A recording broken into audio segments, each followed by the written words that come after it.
할렐루야. 오늘 옆에 있는 분들 인사하겠습니다. 참 잘 오셨습니다. 참 잘 오셨습니다. 너무너무 잘 오셨습니다. 이 쌀쌀한 가운데서도 또 이 늦은 시간 피곤한 몸을 이끌고 온다는 것 자체가 참 쉽지 않은 길일 텐데, 그래도 오늘 참 잘 오셨습니다. 기도에 응답받는 시간 될 수 있었으면 좋겠습니다. 볼륨을 조금만 더 키워주세요. 우리가 기도 시리즈 계속해서 이제 진행하는 가운데 있는데 벌써 6번째 시간이 되었습니다. 응답의 문이 열릴 때까지 두드리라 라는 제목으로 하나님 말씀 증거하겠습니다. 누가복음 우리 18장 1절부터 오늘 함께 보신 8절까지의 말씀을 통해서 우리는 기도할 때 포기하지 않는 기도가 갖고 있는 그 강력한 힘과 또 오늘 말씀 가운데 하나님께서 우리에게 어떤 따뜻한 음성을 또 들려주기를 원하시는지 함께 깨닫는 시간 되었으면 좋겠습니다. 여러분 혹시 이 단어를 들어본 적 있는지 모르겠습니다. 인디언 기우제라는 말을 들어본 적이 있으세요? 인디언 기우제. 단어 그대로입니다. 인디언들이 드리는 기우제인데 북미 대륙에 호피라고 하는 부족이 있습니다. 호피라고 하는 부족이 있는데 여느 어떤 부족에게서도 마찬가지겠지만 이 부족이요, 가물 때가 되면요 항상 기우제를 드린대요. 그런데 이 인디언 부족이 드리는 기우제를 드려서 비가 올 확률이 몇 퍼센트가 되는지 아십니까? 어떨 것 같으세요? 무려 100%입니다. 100%. 어떻게 100%가 되는지 궁금하지 않으십니까? 야, 우리가 기우제라면 미신 아닌가?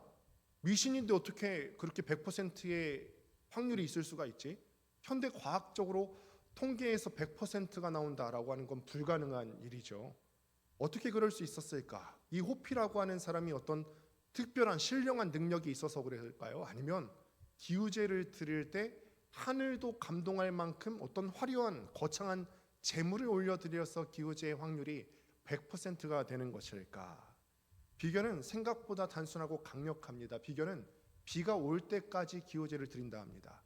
비가 올 때까지 기우제를 드린다. 그러니 당연하죠. 비가 올 때까지 기우제를 드리다 보니까 이 기우제를 드려서 비가 올 확률이 몇 퍼센트가 되는 거죠? 100%가 될 수밖에 없다라는 겁니다. 저는 이것을 보면서, 이 이야기를 보면서 우리의 기도의 응답도 100%가 될 수밖에 없게 만들어야 되겠다라는 생각을 해보게 됩니다. 그러면 우리는 언제까지 기도해야 되는 거죠? 응답 받을 때까지 기도해야 된다라는 것입니다. 이와 비슷한 맥락에서 에디슨의 이야기를 한 가지 들려보려고 합니다. 에디슨이 발명왕이라고 하지 않습니까? 이제 에디슨이 발명한 것 중에 하나가 전구입니다. 전구. 저도 가끔 그런 생각을 하게 되거든요. 저도 높은 곳에 올라가거나 또는 집에서 이렇게 야경을 볼 때 반짝반짝 빛나는 전구가 없었으면 어떻게 됐을까? 이 전구를 에디슨이 만들었는데, 전구를 만들기 위해서 에디슨이 9,999번을 실패했을 때의 일입니다. 그때 이제 한 친구가 에디슨에게 와서 이렇게 얘기하는 거예요. 어떻게 자네는 10,000번 가까이 실패하면서까지 이렇게 포기하지 않을 수가 있었나? 라고 물어보니까 이 에디슨이 대답하는 게 이겁니다. 실패라고? 나는 실패한 적이 없었네. 나는 전구가 작동하지 않는 9,999가지의 방법을 알아냈을 뿐이네. 나는 지금 성공의 문턱까지 와 있네 라는 것을, 그런 대답을 우리가 들은 적이 있습니다. 마치 이와 같은 거죠. 우리도 실패하는 것이 아니라 계속해서 기도가 응답이 될 때까지 파고 또 파야 된다라는 것을 같은 맥락에서 우리가 이야기를 해볼 수가 있다라는 거예요. 우리가 기도를 생각할 때 자판기처럼 생각할 때가 많습니다. 보통 그렇게 생각해요. 자판기가 뭐냐? 돈을 넣으면 넣는 대로 나오는 거예요. 1,000원 넣으면 1,000원짜리 음료수가 나옵니다. 그런데 우리가 기도에 대해서 갖는 이해가 이래요. 우리가 기도하면은 넣는 즉시로 뭔가 나온다라고 생각하는 자판기처럼 생각하기 쉬운데, 사실 기도에 대해서 조금 더 성경적인 원리로 이해하자면 기도는 자판기가 아니라 우물을 파는 것과 같습니다. 우물이요. 그러니까 우물은 언제까지 파야 되는 거죠? 물이 나올 때까지 파야 되는 것이지, 돈을 넣으면 그 즉시로 뭔가 상품을 얻을 수 있는 자판기와 같은 원리가 아니다라는 거예요. 그러니까 기도라고 하는 것이 뭐냐면 물이 나올 때까지, 성공할 때까지 쉼없이 파내려가는 우물 파기와 같은 원리다. 우리가 그렇게 생각할 수 있겠습니다. 오늘 본문이 그렇습니다. 예수님께서 제자들에게 기도에 대해서 말씀해 주시면서 항상 기도해야 된다는 것을 비유를 통해서 오늘 말씀을 통해서 말씀하십니다. 우리가 하나님 앞에 이렇게 기도할 때가 있어요. 낙심이 될 때 하나님, 저는 왜 기도가 안 될까요? 저는 왜 기도해도 응답받는 것 같지가 않을까요? 우리가 영적 피로감에 젖어 계신 분들이 있다면 오늘 말씀을 통해서 우리의 지쳐있던 영적인 손이 다시 들리는 시간 되었으면 좋겠고, 멈춰있던 기도의 원리가 작동될 수 있는 시간 되시기를 간절히 축원합니다. 예수님께서 오늘 비유를 시작하시면서 기도할 때 가장 큰 장애물, 방해가 되는 것이 무엇인지에 대해서 오늘 말씀을 통해서 비유로 얘기하십니다. 오늘 보시면 1절을 보시면 예수께서 그들에게 항상 기도하고 낙심하지 말아야 할 것을 비유로 말씀하여라고 기록되어 있습니다. 여기서 이제 낙심하다라고 하는 단어가 헬라어로 따지면 엔카케오라고 하는 단어가 쓰여지게 됩니다. 이 뜻이 어떤 뜻이냐면, 낙심하다라고 하는 뜻을 여러분 어떻게 이해하십니까? 그냥 조금 뭔가 일이 원하던 대로 안 됐을 때 낙심했다, 이 뜻을 우리는 어느 정도로 받아들이냐면 조금 우울해요. 내가 원하는 것을 이루지 못했네. 조금 기분이 좋지 않고 우울한 정도로 받아들이기 쉬운데, 오늘 이 본문 가운데 낙심했다 뜻이 어떤 뜻이냐면은 비겁해지다, 전투 의지를 상실하다라는 뜻을 갖고 있어요. 우리가 고대에서 이제 전쟁을 한번 상상해 보노라면은 어떤 적과 적이 서로 맞닥뜨려서 전쟁을 하는데 너무 강대한 적을 보면서 전쟁 의지를 상실해가는 경우를 우리의 영화나 드라마, 사극 같은 것을 통해서 볼 수가 있죠. 이런 것 같은 경우에 너무 거대한 적 앞에서, 너무 큰 장애물 앞에서 전투 의지를, 싸워볼 생각도 하지 않고 전투 의지를 상실해버리는 경우를 낙담하다, 낙심하다라는 뜻을 갖고 있습니다. 사실 오늘 본문 속 과부가 그래요. 본문 속 과부가 낙심할 수 있을 만한 상황을 갖고 있습니다. 어떤 상황이냐면은, 사실은 그녀의 위치를 한번 생각해 보십시오. 그녀는 오늘 사회 가운데서 가장 힘이 없는 존재예요. 경제적으로 봐도 그는 어떤 경제적인 능력을 지불할 수 있을 만한 조건도 되지 않았고요. 법적인 보호를 받을 수 없는 그런 어떤 사회적으로 최하계층의 위치에 있었던 사람이라고 볼 수 있다라는 거예요. 그런데 반면 재판장은 어떻죠? 이 과부가, 이 여인이 재판장에게 가서 자기 원한을 풀어달라고 그렇게 간청을 하는데, 재판장은요, 위에 사람도 보이지 않고 아래 사람, 그러니까 아나무인격의 그런 사람인 거예요. 인간적인 눈으로 봤을 때요, 과부가 가서 재판장에 가서, 나에게 지금 이렇게 원한 갚을 만한 일이 있으니까 이것 좀 갚아주십시오, 이거 재판장이 들어줄까요, 안 들어줄까요? 안 들어줄 만한 상황이라는 거예요. 재판장은 아나무인격인 사람이고요, 이 과부는 그 아나무인격인 재판장에게 어떤 압력을 행사할 만한 힘도 없는 사람이에요. 재판장은 그녀가 귀찮았을 겁니다. 안 들어줄 만한 상황입니다. 그런데 만약에 과부가 어떤 어려운 일이 닥쳤을 때 쉽게 낙담하고 쉽게 포기해보는 성격이라면 어떻겠습니까? 만약에 이 사람이 쉽게 포기해버리는 성격이었다면요, 그녀는 첫날 재판장이 그녀를 거절했을 때 낙심하고 자기의 거절감 받은 것을 슬퍼하면서 주저앉아 버렸을 겁니다. 역시 안 되는구나, 해봤더니 역시 안 돼, 혹시나 했는데 역시나였네, 쉽게 낙담하고 좌절해버리고 말았을 겁니다. 그런데 우리가 이 과부의 이야기를 보면서 우리의 기도도 한번 생각해 보시는 거예요. 우리의 기도가 멈추는 지점이 바로 여기입니다. 우리는 기도의 응답이 지연됐을 때 어떤 느낌이 드세요? 기도했는데 막 안 돼요.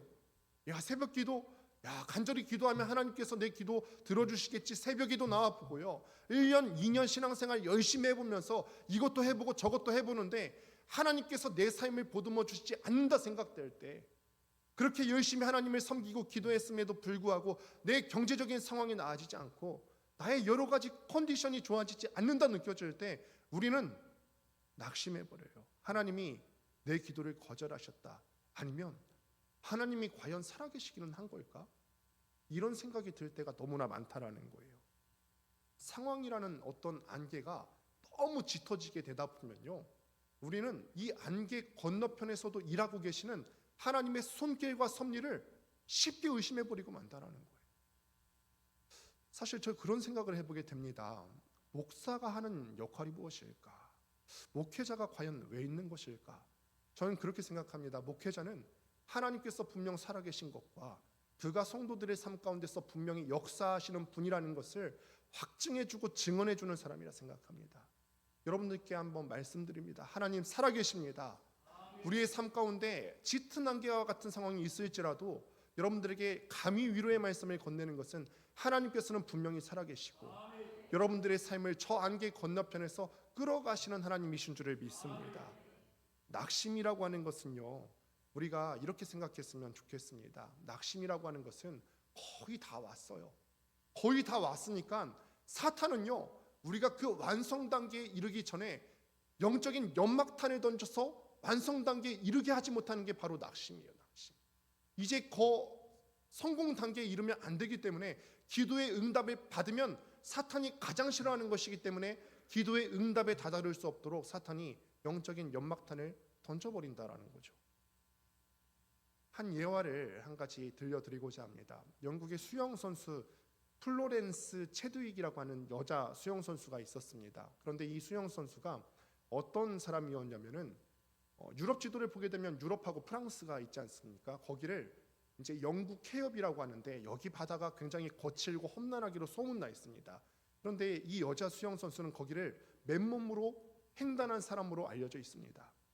그런데 이 여자 수영 선수가 1952년 7월 4일에 사람들 앞에서 이렇게 선언을 해버려요. 내가 미국 대륙의 카타리나 섬이라고 하는 곳에서 캘리포니아 해변까지 수영으로 횡단을 해보겠다 선언을 해버려요. 이 카타리나 섬에서 캘리포니아 해안까지의 거리는 직선거리가 35km입니다. 여러분 수영 잘하십니까? 별로 안 놀라시는 걸 보니까 미터라고 생각하시는 것 같아요. 단위를 조금 헷갈리신 것 같은데 35m가 아니라 35km입니다. 여러분 마라톤도요, 육지에서 우리가 그냥 뛰어가는 마라톤도 42.195km를 뜁니다. 그것 뛰고도 굉장히 힘들지 않습니까? 그런데 42.195에 조금 못 미치는 35km라고요. 사람들이 난리가 났죠. 야, 여자 수영 선수가 이 35km라고 하는 바다, 파도도 있고 바람도 있고 조류도 있을 건데 거기를 맨몸으로 수영해서 건넌댄다. 미국에 있는 텔레비전이 그녀를 취재하고자 텔레비전이 다 카메라를 들고 섰고요. 그 당시 도착 시점에 맞추어서 캘리포니아 주민들이요, 도착 지점에 다 나열해 있는 거예요. 이 수영 선수가 이제 이 파도를 뚫고 수영해 나가기 시작합니다. 한 16시간 정도를 수영했대요. 대단하지 않습니까? 16시간이요. 그런데 갑자기요, 수영하던 중에 짙은 안개가 끼기 시작하는 거예요. 그녀는 안개를 헤치고 사력을 다해서 나아갔지만 자기 힘이 점점점 떨어지는 것을 느낍니다. 결국 이 수영 선수는 안타깝게도 기권하고 자기를 뒤따르고 있었던 구조선에 승선하고 말았죠. 그런데 그녀가 해변에 도착하고 나 보니까 구조선에 탑승하고 해변에 도착했더니 그 남은 거리가 얼마나 되는지 아십니까? 34.5km를 헤엄쳐 왔는데 500m를 남겨두고 구조선에 올랐다라는 거예요. 이 실패 후에 이 수영 선수가 이제 취재진들과의 인터뷰에 응하게 되는데 실패 원인에 대해서 매우 흥미로운 말을 하게 됩니다. 내가 이 35km를 횡단하는데 실패했던 원인은 피곤해서 그런 것도 아니고 추워서 그런 것도 아닙니다. 사실은 안개 때문이었습니다. 핑계가 아니라, 제가 핑계를 대는 것이 아니라 만약에 안개가 없어서 목표 지점이 제 눈에 보였더라면 저는 낙심하지 않았을 겁니다. 무슨 수를 써서라도 그 500m를 헤엄쳐서 도착했을 겁니다. 그러니까 이런 뜻이죠. 500m만 더 가면 되는데 16시간이나 헤엄쳐서 왔어요. 500m만 더 가면 되는데 안개 때문에 목표 지점이 눈에 보이지 않으니까 마음속에 낙심이 되더라는 거죠. 얼마나 더 헤엄쳐서 가야 되는 걸까? 과연 남은 거리가 얼마나 되는 걸까? 이 낙심이 지금까지 노력해왔던 그 모든 것들을 숲으로 돌아가게 만들었다라는 거예요. 낙심이 이렇게 무섭습니다. 그런데 이 낙심은 사탄이 우리에게 쓰는 가장 무서운 도구 중에 하나예요. 여러분들을 넘어뜨리고자 지금까지 해왔던 것들을 숲으로 만들어 가게 하는 것 중에 하나가 바로 이 낙심이에요. 낙심. 낙심은 용기와 희망과 자신감을 잃어버리게 만들죠. 낙심은 낙담이라고 하는 말로도 쓰여지게 되죠. 내가 담력을 상실했다. 더 이상 어떤 일을 진행하는 데 있어서 신앙생활을 유지해 가는 데 있어서 자신감을 상실하게 만들어 버리는 거예요. 과연 하나님이 역사하실까? 과연 하나님이 살아계실까? 이런 의심이 들게 하고 낙심이 들게 해서 자신감을 상실해 버리게 만든다라는 거예요. 거의 다 왔는데요. 영국의 유명한 설교가 찰스 스펄전 목사님이 이런 말씀을 한 적이 있습니다. 사단은 우리가 기도를 멈추기 전까지는 결코 승리할 수 없다. 무슨 뜻입니까? 우리가 기도하는 중간에는, 기도하는 중에는 사탄이 결코 승리할 수 없다라는 거예요. 기도하는 중에는 사탄이 결코 우리를 침범할 수 없다라는 것입니다. 상황이 막막해 보이십니까? 기도하는데도 내 상황이 여전히 어렵다고 느껴지시는 분 계세요? 오랫동안 꽤 기도한 것 같은데 여전히 내 상황이 짙은 안개와 같이 느껴지시는 분들 계십니까? 여러분, 희망을 갖길 바랍니다. 이거는 지금 우리의 기도가 하늘 보좌를 흔들고 있다는 증거예요. 거의 다 와가기 때문에 사탄이 우리의 기도가 상달되면 안 되기 때문에, 응답받으면 안 되기 때문에, 사탄이 이것을 가장 싫어하기 때문에 영적인 연막탄을 뿌려놓는 거라고요. 과부가 재판장의 거절에도 굴하지 않고 다시 그 집 문을 두드리며 나아갔던 것처럼 우리의 삶을 가로막고 있는 짙은 안개에도 우리가 포기하지 않고 기도의 자리로 나아갈 수 있게 되기를 바랍니다. 낙심하지 마시기를 바랍니다. 낙심은 감정적인 문제인 동시에 선택의 문제예요. 모든 사람에게 낙심이 찾아올 수 있는데 어떤 사람은 이 낙심의 안개를 뚫고 나아가기로 선택합니다. 오늘 이 밤에 우리가 낙심을 선택하는 대신에 하나님께서 일하실 것을 기대하면서 앞으로 나아가는 기도의 자리를 선택할 수 있게 되기를 간절히 소망합니다. 결국 이 불의한 재판장이 어떻게 합니까? 계속해서 이 과부가 찾아오니까 그 과부의 소원을 들어주게 되는데, 이 과부의 소원을 들어주게 된 이유는 갑자기 재판장이 어떤 정의로운 마음이 들어서 그런 것이 아니에요. 5절에서 이렇게 얘기하죠. 같이 한번 화면을 보시고 있습니다. 시작. 이 과부가 나를 번거롭게 하니 내가 그 원한을 풀어주리라. 아멘, 아멘. 여기서 번거롭게 하다라고 하는 뜻은 괴롭게 하다라는 뜻을 갖고 있어요. 그런데 이 괴롭게 하다라고 하는 뜻은 어떤 의미를 갖고 있냐면, 권투 선수가 상대방을 쳐야 되잖아요. 그런데 어디를 치냐면 눈 아래 부분을 쳐서 멍들게 하다라는 뜻을 갖고 있어요. 여러분, 제가 최근에 한 영상을 봤어요. 이거를 계속 본 건 아니지만 IM복서라는 혹시 프로그램을 보신 적이 있어요? 복서들이 나와서 경기를 하는 그런 예능 프로그램 중에 한 장면을 제가 봤는데, 이 복서들이요, 처음부터 나와서 KO를 누리면서 처음부터 큰 펀치를 뻗지 않습니다. 이렇게 했다가는 제풀에 지쳐서 자기가 쓰러지고 말 거예요. 이 선수들이 제일 먼저 하는 역할이 잽입니다. 잽. 작은 펀치를 계속해서 날려요. 실제로 복싱 전문가들이 하는 제일 중요한 것 중에 하나가 바로 잽이라고 합니다. 1라운드 때는 상대방의 가드가 단단해요. 그런데 1라운드 때부터 이 상대방의 가드를 무력화시키기 위해서 잽을 계속해서, 처음부터 큰 펀치를 내뻗는 것이 아니라 잽을 계속해서 날리다 보면, 그래서 상대방의 눈 밑에 멍들게 하다 보면 어느새 단단해진 가드가 점점점 내려오게 되더라라는 거예요. 잔 펀치들을 계속해서 날리게 되다 보면 상대방의 단단한 가드가 점점점 무력화되는 거죠. 그때까지 선수들은요, 포기하지 않고, 나도 잽을 맞고 나도 KO 펀치를 맞을 수도 있겠지만 포기하지 않고 계속 잽을 날리는 겁니다. 오늘도 과부가 재판장에게 나아가는 모습이 마치 이와 같습니다. 재판장은 이 과부의 끈질긴 모습 때문에 이런 거죠. 야, 내가 이 과부가 나를 정말 못 살게 군다. 얼마나 잽을 날리는지 힘들어 죽겠다. 귀찮아 죽겠다. 정신이 아득해질 지경이다. 라고 항복 선언을 한 겁니다. 이 대목에서 우리는 아주 중요한 영적인 원리를 발견하게 됩니다. 물론 하나님께서 이 불의한 재판장과 같지 않습니다. 불의한 재판장은 과부를 귀찮아했어요. 근데 하나님께서는 어떤 분이시죠? 우리가 끈덕지게 늘어지고 기도하면 하나님께서 야, 얘 새벽기도 또 왔네 하면서 귀찮아하실까요? 우리 중고등부 애들이 지금 새벽기도 열심히 나오고 있거든요. 우리 중고등부 애들이 새벽기도 나올 때 하나님 보시면서 얘네 또 왔네 그러실까요? 아니에요. 그런 분 아니십니다. 하나님께서는 우리가 하나님께 매달리는 것을 귀찮아하시는 분이 아니라는 거예요. 7절 말씀에 같이 한번 보실까요? 같이 한번 읽습니다. 시작. 밤낮 부르짖는 택하신 책하는 자들의 원한을 풀어주지 아니하시겠느냐. 우리의 간절함을 원하시고 계시고 우리의 간절함을 독려하시는 하나님이신 줄을 믿습니다. 제가 이 말씀을 보면서 이 부분에 너무 감동받았어요. 밤낮 부르짖는, 밤낮 부르짖는. 어쩌면 우리의 신앙생활과 가장 멀어지게 된 단어가 이 단어가 아닐까 싶어요. 밤낮 부르짖는 신앙의 야성이 과연 우리에게 있을까?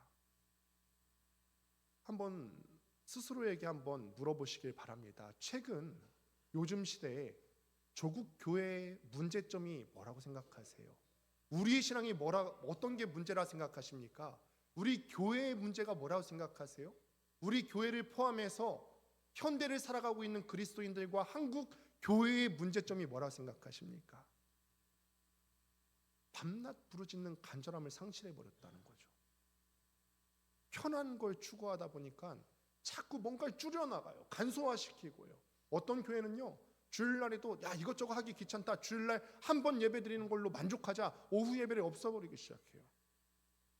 야 명절인데 가족들이 모여도 하나님께서 좋아하시지 하면서 명절이라고 공예배를 포기해버리는 교회가 속출합니다. 여러분 물론 하나님께서는 가족들이 모이는 걸 좋아하시지만 그렇다고 과연 공예배를 없애는 것까지 하나님께서 원하시는 걸까? 저는 그렇게 생각하지는 않습니다. 왜 교회가 이렇게 자꾸 간소화되려고 할까? 뭔가를 없애면서 이 교회들이 얻으려고 하는 게 뭘까요? 사람들이 이렇게 하면 좋아할까 봐. 사람들이 좋아하니까 간소화시키면 우리 교회로 사람들이 몰려들겠지. 그런데 저는 확신합니다. 교회는 사람들이 좋아하는 일을 해야 되는 곳이 아니라 하나님께서 좋아하시는 일을 하는 곳이 교회여야 된다 생각합니다. 확신합니다. 다음 주 구정이에요. 수요 성령 집회 겹쳐 있습니다. 어떻게 하시겠습니까? 저는 양보하지 않겠습니다. 우리 이건 자존심이지 않습니까? 명절 때문에 수요 성령 집회를 쉬느니 차라리 명절을 지키지 않는 것이 낫습니다. 우리의 자존심이에요. 혹시 이거는 조심스럽게 드리는 말씀이지만 이 수요 기도회가 조금 길어지게 되면 조금 마음 불편하신 분 계실까요? 우리가 보통 9시쯤 되면 생각하실 것 같아요. 야 9시쯤 되면은 이제 마지막 찬양 부르고 마칠 때 됐는데 9시 5분인데? 이런 분 계실까요? 안 계실 줄로 믿습니다. 안 계실 줄로 믿습니다. 네. 최근에 어떤 목사님이 이런 글을 남긴 걸 본 적이 있어요. 어떤 글을 남겼냐면 이 목사님께서 안식월 중에 이제 미국에 있는 이민교회를 다니고 계세요. 미국에 있는 이민교회를 돌아다니시는 중에 한 이민교회에 갔답니다. 그런데 아마 이 목사님께서 조금 설교가 길어지셨나 보죠. 이 이민교회 목사님께서. 그러더니 이 목사님 뒤에 앉아 계신 분이 이렇게 말씀하시더래요. 아이 또 쓸데없는 소리 하고 있네. 이 얘기를 듣고 뒤에서 하는 얘기를 듣고 이 안식월 중인 목사님이 너무너무 큰 충격을 받았대요.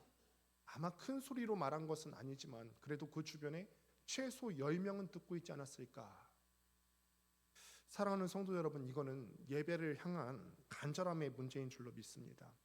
우리 이전의 믿음의 선조들을 한번 보시기를 바랍니다. 한국 교회는요, 기도회가 조금 긴 정도가 아니라 우리는 어떤 DNA를 갖고 있냐면 밤새도록 기도할 수 있는 철야의 DNA를 갖고 있는 민족이에요. 그런 영성이 있지 않았습니까? 하늘에 계신 하나님 아버지께서 우리의 기도를 들어주지 않고서는 배기실 수 없을 만한 간절함이 있는 그런 교회가 우리 한국 교회였어요. 간혹 교회에서 여러분 요즘 그 단어를 쓰지는 않지만 사경회라는 말을 요즘은 안 쓰지만 옛날에는 사경회라는 말을 썼던 것을 기억하십니까? 교회에서 사경회라도 하면요, 강사 목사님께서 와서 말씀 전하시면 뭐 교회가 우리처럼 2층인 경우는 어쩔 수 없지만 이 본당이 꽉 차고요, 창문마다 사람들이 걸쳐 앉아서 창문 밖에서도 창문 열고 사경회에 참여하는 사람들이 있었어요. 그런 사진들을 혹시 본 적이 있으실까 모르겠습니다. 그런 말씀에 대한 열정이 있는 민족이 우리 민족이었다고요. 우리에게 왜 이런 간절함이 없어졌을까요? 어쩌면 이런 생각을 해보게 됩니다. 너무 풍요로운 거 아닌가? 저희 믿음의 선조들이 이렇게 할 수 있었던 까닭 중에 하나는 결핍이 많았던 세대였기 때문이 아닐까 싶습니다. 이를 대표적으로 표현해주는 단어가 있죠. 보릿고개.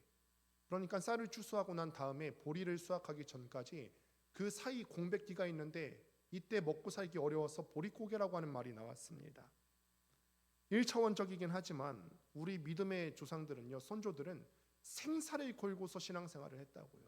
정말 하나님께서 응답해 주시지 않으면은 하루하루 버텨나가기 힘든 신앙생활을 했습니다. 그러니 우리 신앙의 선조들은 결사적일 수밖에 없는 거죠. 하나님께서 응답해 주시지 않으면, 하나님 이 기도의 제목을 응답해 주시지 않으면 나는 살 수가 없습니다. 더 간절할 수밖에 없는 거예요. 그런데 지금 태어나는 세대들은 어떻죠? 우리는 이미 1인당 GDP가 일본을 뛰어넘은 세대에 살아가고 있어요. 지금 태어나는 아이들은요, 태어나 봤더니 우리나라가 이미 선진국이에요. 교회에서 뭐 간식 준다고 해서 그래서 오는 세대가 아니라고요. 경제가 우리가 지금도 어렵다고는 하지만요, 전근대 우리 민족 가운데 보릿고개를 경험했던 세대에 비하면 우리는 너무너무 풍요로운 세대를 살아가고 있고, 그럭저럭 먹고 살만해서 그런지 생사를 건 간절함이 우리에게 없어서 그런 건 아닐까. 그래서 오늘 말씀에 나온 것처럼 밤낮 기도하는 사람들을 하나님께서 그렇게 원하고 계신데 그 간절함이 우리 가운데 상실된 것은 아닐까, 이런 생각을 해보게 됩니다. 그래서 우리는 너무 점잖게만 기도하려고 하는 거죠. 하나님 뜨시면 응답해 주시고 아니면 마시옵소서. 내일 응답해 주시면 감사하겠습니다만 나는 1년 동안 응답해 주시지 않아도 버텨낼 수는 있습니다. 그래서 이 기도는 때로는 하나님 뜨시면 이루어 주시고 아니면 마시옵소서 겸손해 보일 수 있겠지만 사실 핑계고요. 어쩌면 우리의 간절함이 상실된 기도는 아닐까. 우리가 기도의 질을 따지기 전에 기도의 양으로 간절히 승부를 보았으면 좋겠습니다. 기도의 문이 열리지 않는다면 더 큰 소리로 우리가 기도의 문을 두드리실 수 있게 되기를 바랍니다. 야곱이 야복나루에서 천사와 씨름하면서 당신이 내게 축복하지 아니하면 내가 당신을 보내드릴 수가 없습니다. 매달렸던 그 영적인 근성이 저와 여러분들에게, 우리 교회 가운데, 우리 조국 교회 가운데 간절히 있을 수 있게 되기를 소망합니다. 하나님께서는 여러분들의 이런 믿음의 집요함을 번거로운 기도라고 여겨주시지 않고 믿음이라고 봐주실 것입니다. 이 비유의 마지막에서 우리 주님께서는 아주 의미심장한 질문을 던지십니다. 8절 말씀을 또 함께 읽어보겠습니다. 시작. 인자가 올 때에 세상에서 믿음을 보겠느냐? 인자가 올 때에 세상에서 믿음을 보겠느냐, 이 말씀은 우리가 기도했을 때 얼마나 많은 기도 응답을 결과물로 받았느냐, 이게 중요한 것이 아니라 기도를 통해서 내가 하나님을 얼마나 알아가느냐가 중요하다라는 거예요. 응답이 되지 않는 순간에도 하나님을 향한 믿음을 갖고 있다면 응답되지 않는 그 기간 가운데서 우리는 하나님을 끊임없이 알아가고 있는 중이에요. 진짜 진정한 기도의 승리는 내가 어떤 기도를 했을 때 원하는 결과물을 손에 얻는 것이 아니라 기도의 과정을 통해서 내 마음 가운데 하나님이 가득 채워지는 순간에 일어나는 줄 믿습니다. 조지 뮬러 목사님께서 어떤 걸로 유명하시죠? 5만 번 기도 응답 받은 걸로 유명하세요. 그래서 어떤 사람들은 대단하시다, 야, 이 횟수 5만 번 응답 받은 양에 주목하기 쉬운데, 그런데 이 조지 뮬러 목사님은 사실은 5만 번 응답 받은 횟수보다도 하나님과 굉장히 친밀하게 교제하셨던 걸로 유명하신 분이시죠. 어떤 기도의 제목은요, 60년 동안이나 응답되지 않았지만 포기하지 않고 기도한 걸로도 유명합니다. 사람들이 그 비결을 물으니까 조지 뮬러 목사님이 이렇게 대답합니다. 나는 한 번도, 심지어 지금 60년 동안이나 내 기도에 응답되지 않는 그런 기도의 제목이 있다 할지라도 하나님이 내 기도를 듣지 않으신다고 의심해 본 적이 없다. 기도가 응답되지 않는 기도의 제목이 있어도 기도의 어떤 결과물을 얻는 것보다 조지 뮬러 목사님에게 중요한 것은 하나님은 그럼에도 불구하고 살아계시고, 그럼에도 불구하고 아직 때가 되지 않아서 응답되지는 않았지만 저 안개의 건너편에서 섭리하고 계시고 내 기도를 듣고 계신다, 그 믿음이 있었다라는 거예요. 우리 가장 큰 실수는 무엇이냐면 응답이 안 되고 있을 때 이거를 하나님께서 거부하시는구나, 하나님께서 내 기도를 들어주시지 않는구나, 하나님이 안 계시는구나 라고 해석해버린다는 거예요. 그런데 우리는 믿습니다. 하나님은 가장 좋은 때에 가장 좋은 방식으로 응답해 주시는 하나님이신 줄을 믿습니다. 목사가 할 수 있는 말은 바로 이거죠. 하나님께서는 분명히 살아계시고 하나님께서는 가장 좋은 때에 응답해 주실 것이고 가장 좋은 방법으로 응답해 주시는 하나님이신 줄을 믿습니다. 하나님 분명히 계십니다. 가장 좋은 때 가장 좋은 방식으로 응답하실 것입니다. 지금 당장 우리의 기도의 문이 열리지 않는 이유는 저 문 뒤에서 하나님께서 더 큰 은혜를 준비하고 계시기 때문입니다. 성경대로 살지 못하는 우리의 고질적인 문제는 하나님보다도 내 판단을 더 믿는 데 있습니다. 이 정도는 안 되는 거지. 야, 내가 1년 해봤는데 안 되네. 2년 열심히 섬겨봤는데 안 되네. 내 마음대로 판단을 내려버려요. 내가 스스로 재판관의 자리에 앉아서 스스로 판단해버리고 이것을 믿습니다. 그러나 오늘 주님께서 말씀하십니다. 속히 그 원한을 풀어주시리라. 이 약속을 믿으시길 바랍니다. 기도의 응답은요, 내가 생각하는 속도에 있는 것이 아니라 하나님의 시간표에 달려있는 줄을 믿습니다. 그 신뢰가 있다면 우리는 응답의 때가 올 때까지 기쁨으로 그 문을 두드릴 수가 있게 되는 것이죠. 사랑하는 성도 여러분, 우리가 이 수요 성령 집회 6번째 고개를 넘고 있습니다. 우리의 기도의 양은 얼마나 채워졌을까요? 임계점이 거의 다 왔을까? 임계점 앞에서 바로 포기하려고 하지는 않으셨습니까? 응답의 문은요, 어쩌면 한두 번 두드려서 열리지 않을 수 있습니다. 그러나 우리가 기억하십시오. 문 안쪽에서는 그런 상상을 해보게 되는 거예요. 뭔가 이렇게 응답되고 있지 않을 때 하나님이 안 계셔서 그런 게 아니라 하나님께서 여러분들이 기도하셨을 때 이거를 거절하시기 위해서 그러신 것이 아니라 하나님의 때에 응답하시려고 그 문 뒤에서 문고리를 잡고 계신다. 이를 생각해 보시는 거예요. 그분은 우리가 포기하지 않고 끝까지 두드리는 그 간절한 소리를 믿음이라 부르시며 기뻐하시는 하나님이신 줄을 믿습니다. 오늘 본문의 과부처럼 세상적인 배경, 백그라운드, 힘은 없을지라도 끈기라고 하는 강력한 무기를 드십시오. 염려를 기도로 바꾸고 또 한숨을 찬양으로 바꾸며 나아갈 때 어느 순간 굳게 닫혔던 그 기도응답의 문이 활짝 열리게 되는 것을 경험하게 될 줄로 믿습니다. 비가 올 때까지 기우제를 드리는 저 인디언들처럼, 전구가 켜질 때까지 실험을 멈추지 않았던 그 에디슨처럼 하나님이 일하실 때까지 기도의 자리를 사수할 수 있게 되기를 바랍니다. 하나님께서는 반드시 여러분들의 기도에 응답하실 것이고, 지금도 살아계셔서 안개가 가득 껴있지만 안개 저편에서 여러분들의 집요한 믿음의 기도를 들으시는 하나님이신 줄을 믿습니다. 오늘 우리가 그 기도의 임계점을 돌파할 수 있게 되기를 주님의 이름으로 축원합니다. 우리가 함께 찬양하며